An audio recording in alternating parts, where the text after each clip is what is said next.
Friends, എല്ലാവർക്കും നമസ്കാരം. നമ്മുടെ ഇഷ്ടപരമ്പരയുടെ വരാൻ പോകുന്ന ചില വിശേഷങ്ങളിലേക്ക് ഏവർക്കും സ്വാഗതം.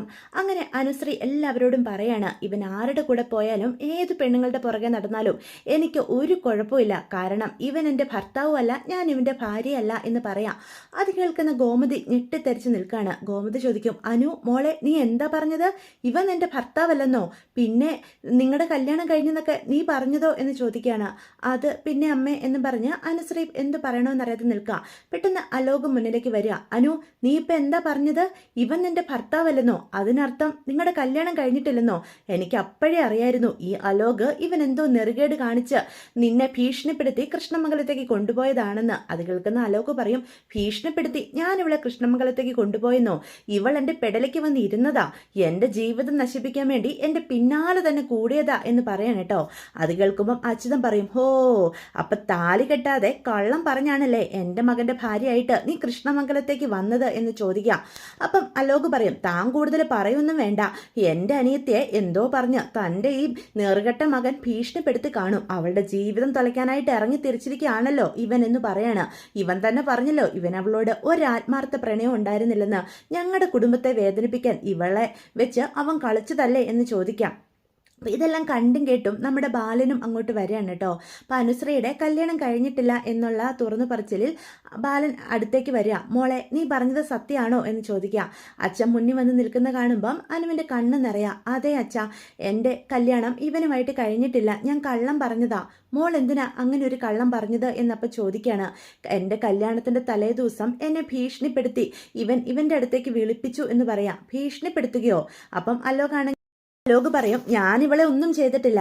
എനിക്ക് ദേവമംഗലത്ത് വന്ന് ഇവളെ പിടിച്ചോണ്ട് പോകാനായിട്ട് സാധിക്കോ? ഇല്ലല്ലോ, ഇവളായിട്ട് എൻ്റെ കൂടെ ഇറങ്ങി വന്നതാ എന്ന് അലോക് പറയാണ്. അത് കേൾക്കുന്ന രാജശ്രീയും അച്യുതനും പറയും, അല്ലെങ്കിലും എൻ്റെ മകനൊരു തെറ്റും ചെയ്യില്ല. ഇവള് കള്ളം പറഞ്ഞ് ഞങ്ങളുടെ കുടുംബത്തിൽ ഇവൻ്റെ ഭാര്യയായിട്ട് വന്ന് ഇത്രയും ദിവസം ജീവിച്ചില്ലേ? ഏതെങ്കിലും പെണ്ണുങ്ങൾ ചെയ്യുന്ന പ്രവൃത്തിയാണോ ഇത്? എല്ലാം വളർത്തുദോഷം എന്ന് പറയാണ്. അത് കേൾക്കുമ്പോഴത്തേക്കും അനുശ്രീക്ക് രക്തം തിളയ്ക്കുക. ദേ, ഞാനായിട്ട് വന്ന് വലിഞ്ഞു കയറിയതൊന്നുമല്ല. എൻ്റെ ജീവിതം നശിപ്പിക്കാൻ നോക്കിയാൽ ഇവന് ചെറിയൊരു ശിക്ഷ കൊടുക്കണമെന്ന് ഞാനും തീരുമാനിച്ചു. അത്ര തന്നെ. ഇവനത്ര പുണ്യാളനൊന്നും അല്ല. എൻ്റെ കല്യാണത്തലേന്ന് എൻ്റെയും ഇവൻ്റെയും മോർഫ് ചെയ്ത പല ഫോട്ടോകളും കാണിച്ച് എന്നെ ഭീഷണിപ്പെടുത്തി എന്ന് പറയാം. അപ്പം ഇതെല്ലാം കണ്ടും കേട്ട് നിൽക്കുന്ന സുകന്യയ്ക്കും നല്ല പേടിയാകുന്നുണ്ട്. തൻ്റെ പങ്കാളിത്തം അനു വിളിച്ചു പറഞ്ഞു കഴിഞ്ഞാൽ ധർമ്മൻ ഒരിക്കലും തന്നോട് ക്ഷമിക്കില്ല എന്നൊരു തോന്നൽ സുകന്യയുടെ മനസ്സിലേക്ക് കടന്നു വരിക. പിന്നെ താനിപ്പം കൃഷ്ണമംഗലത്തായതുകൊണ്ട് വലിയ പ്രശ്നം ഉണ്ടാകില്ലായിരിക്കും എന്നൊക്കെ സുകന്യയും ചിന്തിക്കുകയാണ് കേട്ടോ. മോർഫ് ചെയ്ത ഫോട്ടോയോ? മോൾ എന്തൊക്കെയായി പറയുന്നേ എന്ന് അപ്പം അടുത്തേക്ക് വന്ന് ഗോമതി പറയാ. എന്താണെന്ന് വെച്ചാൽ തെളിച്ച് പറ എന്ന് പറയാ. അതെ അമ്മേ, എൻ്റെയും ഇവൻ്റെയും പല രീതിയിലുള്ള ഫോട്ടോകൾ ഇവൻ മോർഫ് ചെയ്തുണ്ടാക്കി. അതെല്ലാം കണ്ട ഒറിജിനൽ ആണെന്നേ വിശ്വസിക്കത്തുള്ളൂ. ആ ഫോട്ടോകൾ എൻ്റെ കല്യാണത്തിൻ്റെ അന്ന് ഇവിടെയെല്ലാം പബ്ലിഷ് ചെയ്യുമെന്ന് പറഞ്ഞ് ഇവൻ എന്നെ ഭീഷണിപ്പെടുത്തി. അമ്മയും അച്ഛനെയും ഒക്കെ നാണം കെടുത്തുവെന്ന് പറഞ്ഞു. ഇവൻ്റെ അടുത്തേക്ക് ചെന്ന് ഞാൻ മാപ്പ് പറഞ്ഞാൽ മാത്രമേ ഇവൻ ക്ഷമിക്കുള്ളൂ പറഞ്ഞു. ഒരു തെറ്റും ചെയ്യാഞ്ഞിട്ടും ഞാൻ എന്നിട്ട് രാത്രി ഇവൻ്റെ അടുത്തേക്ക് മാപ്പ് പറയാനായിട്ട് പോയി. പ്രശ്നം എങ്ങനെയെങ്കിലും സോൾവ് ചെയ്യാൻ വേണ്ടി എന്ന് പറയാം. അത് കേൾക്കുമ്പോഴത്തേക്കും ഗോമതി ചോദിക്കും, നീ എന്തൊക്കെയാ മോളെ ഈ പറയുന്നത്? നിനക്ക് ഈ വീട്ടിൽ ആരോടെങ്കിലും ഒന്ന് പറഞ്ഞുകൂടായിരുന്നോ എന്ന് ചോദിക്കാം. ആര്യനും വന്ന് ചോദിക്കും, നിന്റെ 3 ഏട്ടന്മാരില്ലേ, നിനക്ക് ഞങ്ങളോടൊരു വാക്ക് പറയായിരുന്നില്ലേ? ഞങ്ങൾ നിന്നെ വിശ്വസിക്കുമായിരുന്നില്ലേ എന്ന് ചോദിക്കുകയാണ് കേട്ടോ. അപ്പം ബാലനും അങ്ങോട്ട് വരിക. എന്താ മോളെ, മോൾ ഇക്കാര്യം പറയാനാണോ പലപ്പോഴും ഒരു കാര്യം പറയാനുണ്ടെന്ന് ചോദിച്ച് എൻ്റെ അടുത്തേക്ക് വന്നത് എന്ന് ബാലൻ കല്യാണത്തിൻ്റെ തലേ ദിവസം നടന്ന കാര്യങ്ങൾ ഓർത്തുകൊണ്ട് ചോദിക്കുക. അതെ അച്ഛ, അച്ഛനോട് സത്യങ്ങളെല്ലാം തുറന്നു പറയാൻ ഞാൻ പലപ്പോഴും ശ്രമിച്ചതാ.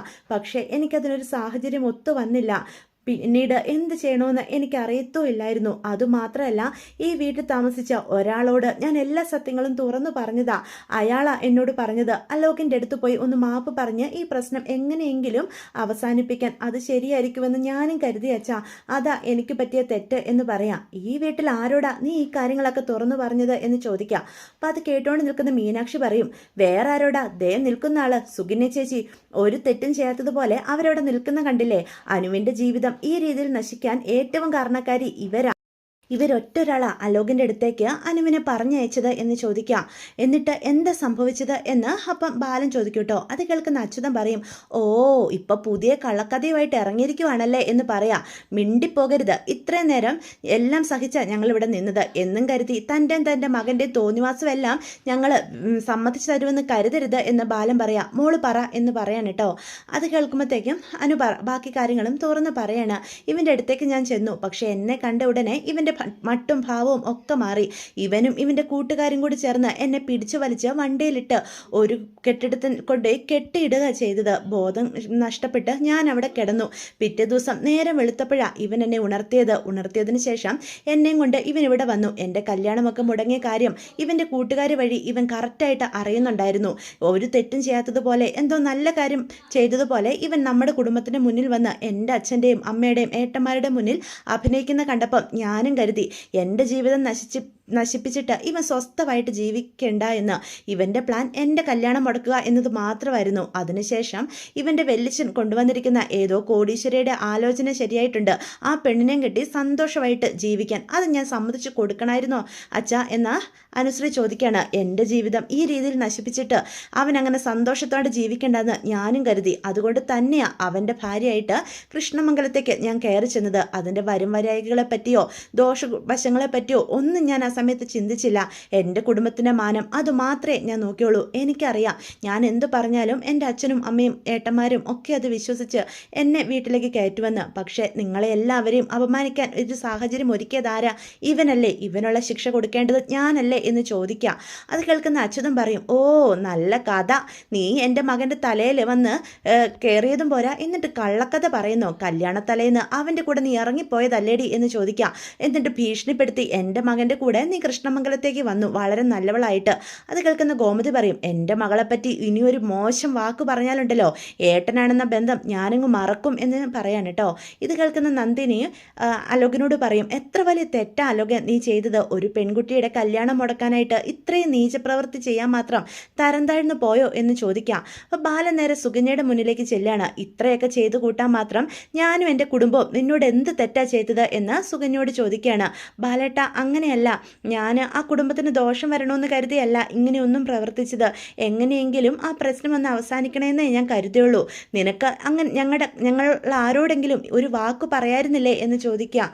അത് പിന്നെ ആ സാഹചര്യത്തിൽ ജീവൻ്റെ വീട്ടുകാരും ഒക്കെ ഇവിടെ ഉണ്ടായിരുന്നു. എനിക്ക് പറയാനായിട്ട് സാധിച്ചില്ല എന്ന് പറയാം. അതുകൊണ്ട് നീ അനുവിനെ അലോകിൻ്റെ അടുത്തേക്ക് പറഞ്ഞയച്ചല്ലേ? ഞങ്ങളുടെ കുടുംബത്തോടുള്ള നിന്റെ ദേഷ്യം തീർക്കാൻ ഒരു അവസരമായി ഇത് മനസ്സിൽ കണ്ടല്ലേ എന്ന് ചോദിക്കാൻ കേട്ടോ. അപ്പോൾ സുകന്യ മിണ്ടാതെ നിൽക്കുക. അപ്പോൾ ധർമ്മനോട് ബാലൻ ചോദിക്കും, നിന്റെ ഭാര്യ ഇത്രയൊക്കെ ചെയ്ത് കൂട്ടിയിട്ടും നിനക്കൊന്നും പറയാനില്ലേ എന്ന് ചോദിക്കാൻ കേട്ടോ. അപ്പോൾ ധർമ്മൻ ബാലനോട് ഒന്നും മിണ്ടാതെ തന്നെ നിൽക്കുകയാണ്. സുകന്യ എന്നിട്ട് തൂർപ്പിച്ച് നോക്കും. പെട്ടെന്ന് ആര്യനാണെങ്കിൽ അലോകിൻ്റെ അടുത്തേക്ക് ചെന്ന് വീണ്ടും അവനിട്ട് അടിക്കുക. എൻ്റെ പെങ്ങളുടെ കല്യാണം മുടക്കി അവളുടെ ജീവിതം നശിപ്പിക്കാൻ നോക്കിയ നിന്നെ ഞാൻ വെറുതെ വിടുമെന്ന് കരുതിയോടാ എന്ന് ചോദിച്ചുകൊണ്ടേ അച്യുതനപ്പം പിടിച്ചു മാറ്റും. ദേ എൻ്റെ മകൻ്റെ ദേഹത്തിന് കൈവച്ചാലുണ്ടല്ലോ ഞാൻ വെറുതെ ഇരിക്കില്ല. താൻ എന്ത് ചെയ്യൂടോ? താൻ എന്താണെന്ന് വെച്ചാൽ ചെയ്യുക. ഞങ്ങൾക്ക് ചെയ്യാനുള്ളത് ഞങ്ങളും ചെയ്തോളാം. ഓരോ തവണയും ദേവമംഗലത്തുള്ളവരെ ദ്രോഹിക്കാനായിട്ട് ഇവൻ ഓരോന്നൊക്കെ ചെയ്തു കൂട്ടുമ്പം വെറുതെ ഇരുന്നതാ ഞങ്ങൾ ചെയ്ത തെറ്റ് എന്ന് പറയാം. അപ്പം ഇതെല്ലാം കണ്ടും കേട്ട് നിൽക്കുന്ന ഇന്ദ്രാമ്മ അനുവിൻ്റെ അടുത്തേക്ക് വരും കേട്ടോ. എന്നിട്ട് ചോദിക്കും, എന്തൊക്കെയാ മോളെ വിളിച്ചു പറയുന്നത്? അലോകിൻ്റെ പെണ്ണായി നീ ആ വീട്ടിലേക്ക് വന്നപ്പം ഏറ്റവും കൂടുതൽ സന്തോഷിച്ചത് ഞാനാ. അതൊക്കെ കള്ളമായിരുന്നെന്നോ? അതെ അമ്മൂമ്മയെ വേദനിപ്പിക്കേണ്ടി വന്നതിൽ എനിക്ക് സങ്കടമുണ്ട്. പക്ഷെ ഇതാ സത്യം, എൻ്റെ ജീവിതം നശിപ്പിക്കാൻ നോക്കിയ ഫ്രോഡാ ഇവൻ്റെ ജീവിതം തകർക്കാനാ ഞാൻ കൃഷ്ണമംഗലത്തേക്ക് വന്നത് എന്ന് പറയാണ്. അപ്പം അച്യുതൻ പെട്ടെന്ന് ആ റെയ്ഡിൻ്റെ കാര്യം എടുത്തിടുക. ഓ കൃഷ്ണമംഗലം മുഴുവൻ തകർക്കാനായിട്ട് അവിടെ റെയ്ഡ് ചെയ്യിപ്പിച്ചതും നീ ആയിരിക്കുമല്ലേ എന്ന് ചോദിക്കാം. ആവശ്യമില്ലാത്തതൊന്നും എൻ്റെ തല കെട്ടിവെക്കാൻ ആരും നോക്കണ്ട. എനിക്ക് ദേഷ്യവും വൈരാഗ്യവും മുഴുവനും ഇവനോട് മാത്രം, അല്ലാതെ ആ കുടുംബത്തിലുള്ള മറ്റുള്ളവരെ ദ്രോഹിക്കാൻ മാത്രം അത്ര ചീപ്പല്ല ഈ അനുശ്രീ എന്ന് അനു പറയാൻ കേട്ടോ. അപ്പം ഇന്ദ്രാമ്മ പറയും, മോളെ എന്തൊക്കെയാ ഈ പറയുന്നത്? കല്യാണം കഴിഞ്ഞിട്ടില്ല എന്നൊക്കെ ഇങ്ങനെ എന്താ വിളിച്ച് പറയുന്നത്? മോള് വാ, മോളുടെ വീട് കൃഷ്ണമംഗലം അല്ലേ എന്ന് ചോദിക്കാം. പെട്ടെന്ന് ബാലൻ പറയും, അവൾ തന്നെ തുറന്നു പറഞ്ഞില്ലേ ഇന്ദ്രാമ്മയെ കാര്യങ്ങളൊക്കെ? അലോകും അവളും തമ്മിൽ ഒരു ബന്ധവും ഇല്ലെന്ന്. എൻ്റെ മകളുടെ ജീവിതം തകർക്കാൻ ഇന്ദ്രാമ്മയുടെ കൊച്ചുമോൻ ചെയ്തു കൂട്ടിയ നെറുകേടിൻ്റെ ഫലവാ എൻ്റെ മകള് ഇത്രയും കാലം അനുഭവിച്ചത്. ഇതങ്ങനെ വെറുതെ വിടാൻ ഞങ്ങൾ ആരും ഉദ്ദേശിച്ചിട്ടില്ല എന്ന് ബാലൻ പറയാം. അപ്പോൾ ഗോമതിയും കൂടി ഹനുവിൻ്റെ അടുത്തേക്ക് ചെല്ലുക. സമയം അച്യുതനാണെങ്കിൽ അവിടെ നിന്ന് പറയും, ഇപ്പോൾ ഇവിടെ വന്ന് പറഞ്ഞ കഥകളെല്ലാവേ കള്ളക്കഥയാണെന്ന് എനിക്ക് വ്യക്തമായിട്ട് അറിയാം. എൻ്റെ മകൻ്റെ പിന്നാലെ വന്ന് അവൻ്റെ ജീവിതം തകർക്കാൻ നോക്കിയതേ ദേ ഇവൾ ഒറ്റ ഒരുത്തിയാ. ഏതെങ്കിലും പെൺകുട്ടികൾ ചെയ്യുന്ന പ്രവൃത്തിയാണോ? വളർത്തുദോഷം തന്നെ എന്ന് പറയാൻ കേട്ടോ. പെട്ടെന്ന് അലോകാണെങ്കിൽ വീണ്ടും ദേഷ്യപ്പെട്ടുകൊണ്ട് അച്യുതൻ്റെ അടുത്തേക്ക് ചെല്ലാൻ തുടങ്ങുമ്പോഴത്തേക്കും ബാലൻ അലോകിനെ നിയന്ത്രിക്കും. അവരെല്ലാവരും കൂടി അകത്തേക്ക് കയറി പോവുക. പെട്ടെന്ന് ഗോമതി മീനുവിൻ്റെ അടുത്തേക്ക് ചെല്ലുക. നിങ്ങൾക്ക് ഈ സത്യങ്ങളെല്ലാം അറിയാമായിട്ട് എന്തിനാ ഒരക്ഷരം പോലും പറയാതിരുന്നത് എന്ന് ചോദിക്കുക. അത് പിന്നെ അമ്മേ, അനു പറഞ്ഞിട്ടോ എന്ന് ചോദിക്കുക. അപ്പം അനു പറയും, അതെ ഏടത്തിമാരോട് ഞാനാ പറഞ്ഞത് ഈ സത്യങ്ങളൊന്നും വീട്ടിൽ അറിയിക്കരുതെന്ന്. അവരോട് ഞാൻ വാക്ക് മേടിച്ചിരുന്നു, അതുകൊണ്ടാണ് അവരെനിക്കെതിരെ ഒരു വാക്കുപോലും മിണ്ടാതിരുന്നത് എന്ന് പറയാം. എന്നും കരുതി അനു പറഞ്ഞെന്ന് കരുതി നിങ്ങൾ പറയാതിരിക്കുവാണോ വേണ്ടത് എന്ന് ഹാരിൻ അപ്പം ചോദിക്കുകയാണ് കേട്ടോ. മിത്രയ്ക്കും ഈ സത്യങ്ങളൊക്കെ അറിയായിരുന്നല്ലേ എന്ന് ഹാരിൻ ചോദിക്കുക. അപ്പം മിത്ര തല കുനിച്ച് നിൽക്കുക. ഏടത്തിമാരെ വഴക്ക് പറയരുത്, അവരൊരു തെറ്റും ചെയ്തിട്ടില്ല. എനിക്ക് അവിടെ ചെന്ന് അവൻ്റെ സമാധാനം കളയണമായിരുന്നു. അതിനുവേണ്ടി തന്നെയാണ് ഞാൻ പോയത്. എൻ്റെ മുന്നിൽ വേറെ വഴി ഉണ്ടായിരുന്നില്ല. അല്ലെങ്കിൽ അവനൊരു തെറ്റും ചെയ്യാത്തതുപോലെ എന്നെ കുറ്റക്കാരിയാക്കി നാട്ടുകാരുടെയും ബന്ധുക്കളുടെയും എല്ലാം മുന്നിൽ ഞാനും തെറ്റുകാരായി നിൽക്കുമ്പം അവിടെ തല കുനിയേണ്ടി വരുന്നത് എൻ്റെ അച്ഛൻ്റെ അമ്മയുടെ അന്ന് എനിക്ക് വ്യക്തമായിട്ട് അറിയാം. പക്ഷേ ഞങ്ങൾ തമ്മിൽ കല്യാണം കഴിഞ്ഞു എന്ന് പറയുമ്പം അവിടെ കൂടുതൽ പ്രശ്നം ഉണ്ടാകുന്നില്ലല്ലോ, അതുകൊണ്ടാണ് ഞാൻ അങ്ങനെ ഒരു കള്ളം പറഞ്ഞത് എന്ന് പറയാൻ കേട്ടോ. അത് കേൾക്കുന്ന ബാലൻ പറയും, ഇത്തവണ അലോകിനെ വെറുതെ വിടാൻ ഞാൻ എന്തായാലും ഉദ്ദേശിച്ചിട്ടില്ല. അവനുള്ള ശിക്ഷ എന്തായാലും കൊടുക്കണം. അപ്പം അലോക് പറയും, എനിക്ക് 2 കൂടി അവനോട് കൊടുക്കണമെന്നുണ്ടായിരുന്നു, അച്ഛൻ എതിർത്തിട്ടാ. അടിയും തല്ലുമായിട്ട് നടന്നാലേ ഒരു കാര്യമില്ല. നമ്മുടെ അനുവിനോട് ചെയ്തതിന് അവന് പോലീസ് സ്റ്റേഷനിൽ ഒരു പരാതി കൊടുക്കണം. ഒരു പെൺകുട്ടിയുടെ കല്യാണം മുടക്കുകയും അവളെ കിഡ്നാപ്പ് ചെയ്യുകയും ഒക്കെയാണ് അവനിവിടെ ചെയ്തിരിക്കുന്നത്. അതിനുള്ള ശിക്ഷ അവൻ അനുഭവിക്കുക തന്നെ വേണം എന്ന് പറയാം. എന്താ ഗോമതി താനൊന്നും മിണ്ടാതെ നിൽക്കുന്നേ എന്ന് ബാലൻ ചോദിക്കുക. ഇക്കാര്യത്തിൽ ബാലേട്ടൻ പറഞ്ഞതിനോട് 100% ഞാനും അനുകൂലിക്കുക. കാരണം മറ്റൊന്നുമില്ല, അവൻ പലപ്പോഴായി പല നെറുകേടുകളും ഈ കുടുംബത്തിൽ ചെയ്തിട്ടുണ്ട്. എന്നെ കൊല്ലാൻ വരെ നോക്കിയപ്പോഴും ഞാൻ അവനെ ക്ഷമിച്ചതാ. പക്ഷേ എൻ്റെ മകളുടെ ജീവിതം വെച്ചാൽ ഇത്തവണ അവൻ പന്താടിയത്. അതിനവനെ വെറുതെ വിടാൻ ഞാൻ ഉദ്ദേശിക്കുന്നില്ല. എന്താണെന്ന് വെച്ചാൽ ശിക്ഷ അവന് ബാലേട്ടൻ വിധിച്ചോളൂ എന്ന് ഗോമതി പറയാണ് കേട്ടോ. അപ്പോൾ അനു പറയും, ഒന്നും വേണ്ടമേ, അവനുള്ള ശിക്ഷ ഞാൻ കൊടുത്തിട്ടുണ്ട് എന്ന് പറയാം. അങ്ങനെയല്ല മോളെ, എൻ്റെ മോൾ അനുഭവിച്ചതിനൊക്കെ ഉള്ള പ്രതിഫലം അവന് കിട്ടുക തന്നെ വേണം. ഓരോ തവണയും അവൻ്റെ തെറ്റുകളെ നമ്മൾ കണ്ണടച്ച് വിടുന്നത് കൊണ്ടാണ് അവനിങ്ങനെ വളരുന്നത് എന്ന് അലോകും അപ്പോൾ പറയാണ് കേട്ടോ. ഇതേ സമയം നമ്മുടെ ബാലൻ അനുവിനെ ചേർത്ത് നിർത്തുക. ബാലന് ഒരുപാട് സമാധാനമുണ്ട്. തൻ്റെ പൊന്നുമോള് തങ്ങൾക്കെതിരായിട്ട് ഒന്നും ചെയ്തിട്ടില്ല, അവൾ ചെയ്തതൊക്കെ അവളുടെ നിവൃത്തികേട് കൊണ്ടാ എന്നുള്ള തിരിച്ചറിവ് തന്നെ ബാലന് ഒരുപാട് ആശ്വാസം ഉണ്ടാക്കുകയാണ് കേട്ടോ. മോള് ഇതൊന്നും കണ്ടും കേട്ടും സങ്കടപ്പെടണ്ട, ഇനി നന്നായിട്ട് പഠിക്കണം, ഡിഗ്രിക്ക് നല്ല മാർക്കുണ്ടായിരുന്നില്ലേ എന്ന് ബാലൻ ചോദിക്കുകയാണ്. അപ്പം അനുവാണ് തലയാട്ടും. തൻ്റെ അച്ഛൻ്റെ അമ്മയുടെയും സ്നേഹലാളനങ്ങൾക്കിടയിൽ അനു മതിമറന്ന് അവരോട് 2 പേരോടും ചേർന്ന് നിൽക്കുകയാണ് കേട്ടോ. അപ്പം ബാലനും ഗോമതിയും കൂടി അനുവിനെ ചേർത്ത് നിർത്തുക. ആ കാഴ്ച കണ്ട് ദേവമംഗലത്തെ എല്ലാവരും സന്തോഷത്തോടു കൂടി നിൽക്കുകയാണ്. അപ്പോൾ ഇതൊക്കെയാണ് കേട്ടോ വിശേഷങ്ങൾ. വീഡിയോ ഇഷ്ടപ്പെട്ടുവെങ്കിൽ ചാനൽ ഒന്ന് സബ്സ്ക്രൈബ് ചെയ്യാൻ മറക്കരുത്, ലൈക്ക് ചെയ്യാനും മറക്കരുത്. നിങ്ങളുടെ അഭിപ്രായങ്ങൾ കമൻസ് വഴി എന്നെ അറിയിക്കാനും മറക്കരുത്. അപ്പോൾ എല്ലാവർക്കും